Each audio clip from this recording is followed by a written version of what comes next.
Hello guys, welcome back to my channel. Today I am going to discuss the retroperitoneum, both the anatomy and how it looks on the cross-sectional imaging. So what is retroperitoneum? Retroperitoneum is actually, retro means behind, peritoneum means parietal layer, peritoneum. So what lies behind this? This is the parietal peritoneum. This is the posterior layer of parietal peritoneum. What lies behind this parietal peritoneum is the retroperitoneum. Okay, so this is the retroperitoneum what we are going to discuss today.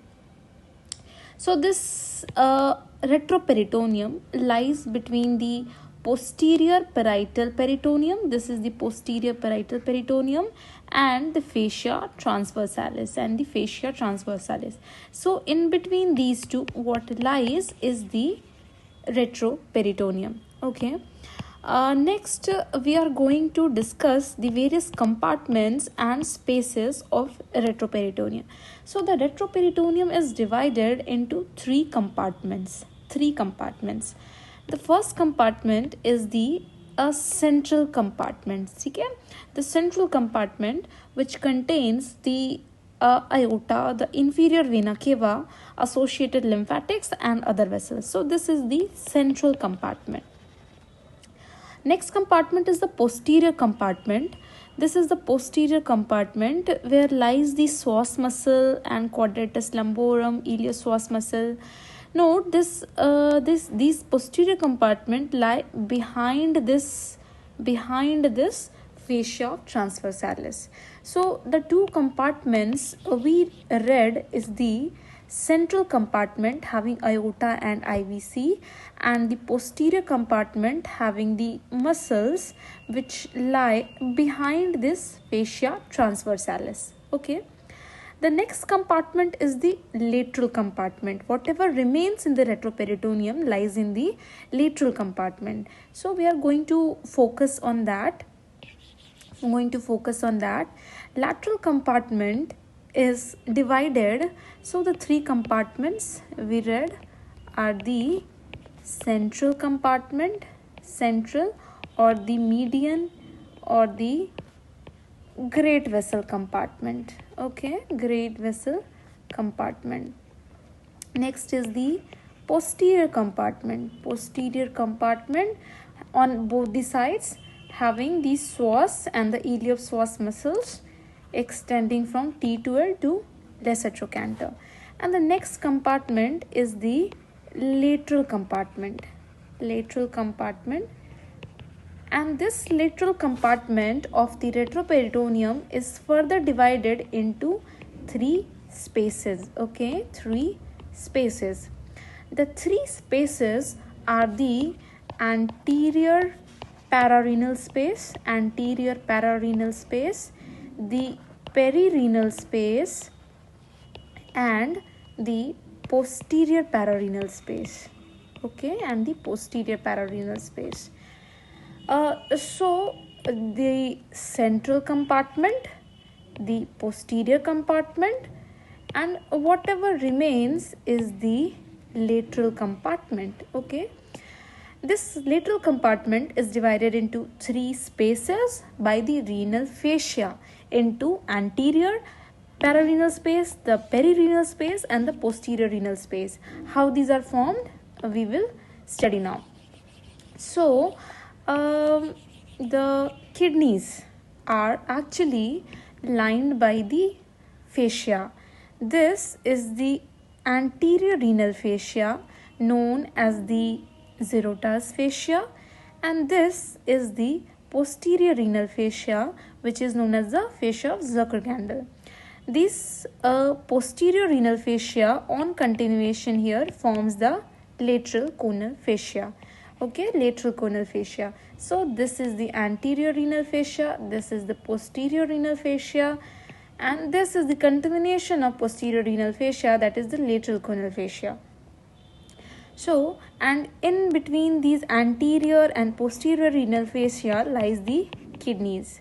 So, the three spaces, this is the perirenal space. The perirenal space, the space which lies between this anterior and posterior renal fascia, this is the perirenal space where the kidneys are located. This is the kidney of this side, and here is the perirenal fat.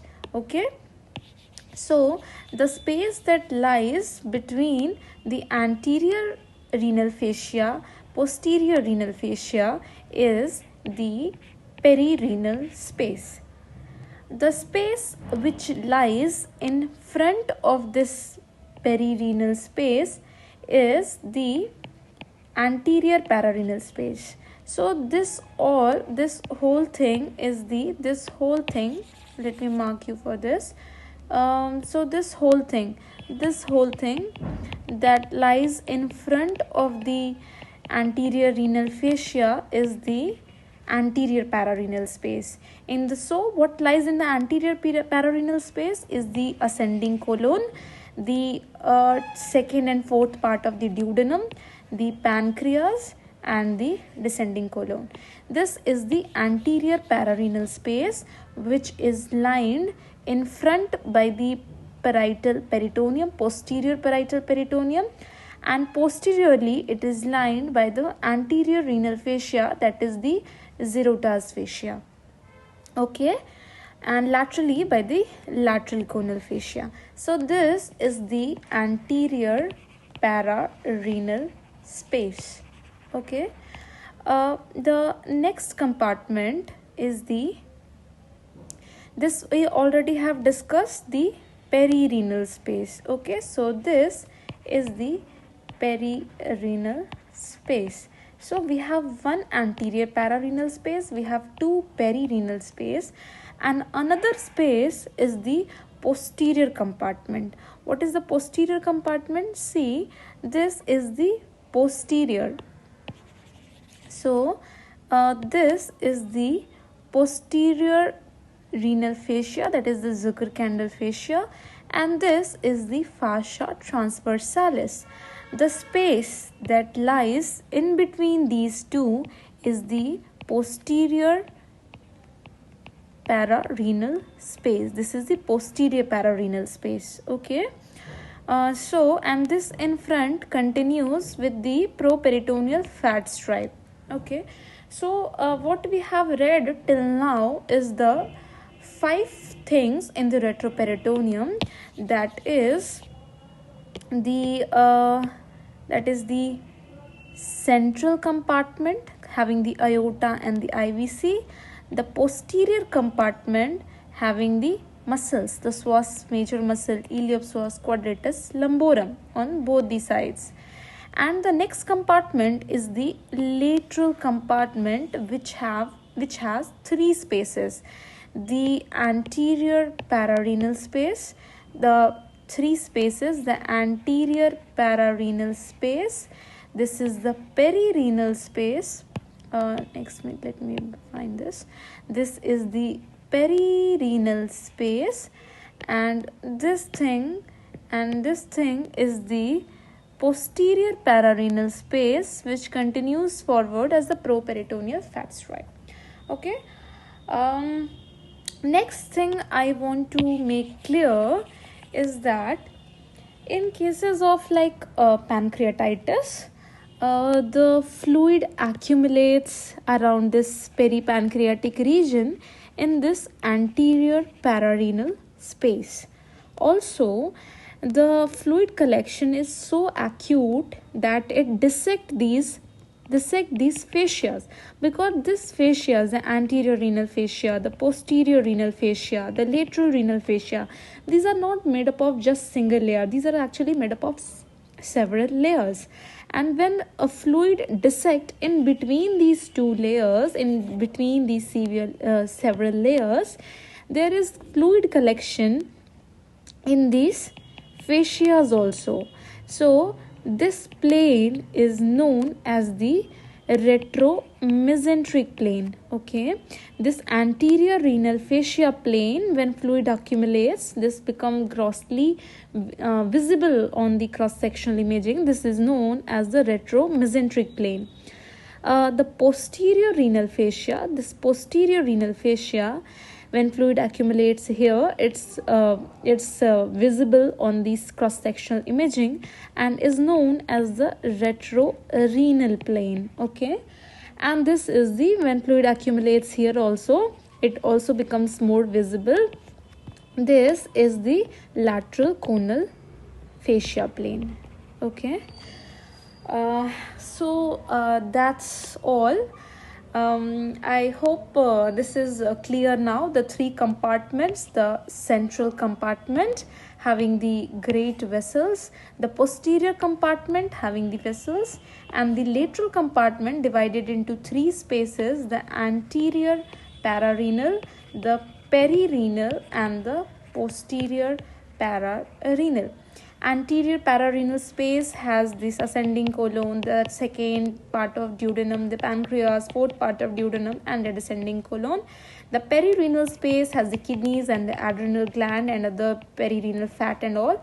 And the posterior pararenal space has just fat inside it. Now, when this gross anatomy is clear, let's also see these things on the cross-sectional imaging. So let's review the retroperitoneal anatomy on the cross-sectional imaging. So here is the central compartment where lies the aorta and the inferior vena cava. This is the central or the great vessel compartment. Here is the psoas major muscle and the quadratus lumborum, which is known as the posterior compartment of the retroperitoneum. And the third compartment which is left now is the lateral compartment, which is further subdivided into three spaces. So they are divided by the renal fascia, and renal fascia, this is the anterior renal fascia or the Zirota's fascia. This is the posterior renal fascia or Zucker-Candle fascia, and this is the lateral conal fascia. So these fascias divide the lateral compartment into three spaces, that is the anterior pararenal space, the perirenal space, and the posterior pararenal space. So this is a case of actually acute necrotizing pancreatitis, where pancreas is replaced by necrotic collection.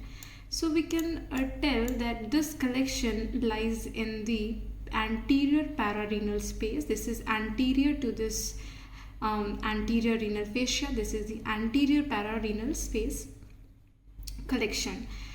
We can also see the enhancement thickening of this anterior renal fascia, or else in other language we can tell that there is acute dissection of this anterior renal fascia, and this is a collection in the retromesenteric plane. Next thing, once we have known that this is the anterior pararenal space, this is the perirenal space, which is bounded anteriorly by this anterior renal fascia and posteriorly by this posterior renal fascia. Here lies the kidney and the suprarenal gland and this perinephric fat. This is the perirenal space. And what lies behind this posterior renal fascia is the posterior pararenal space. So this is the posterior pararenal space where lies the fat only, and this continues anteriorly as the properitoneal fat stripe. Okay, so we have reviewed this here also. Thank you for watching. Thanks.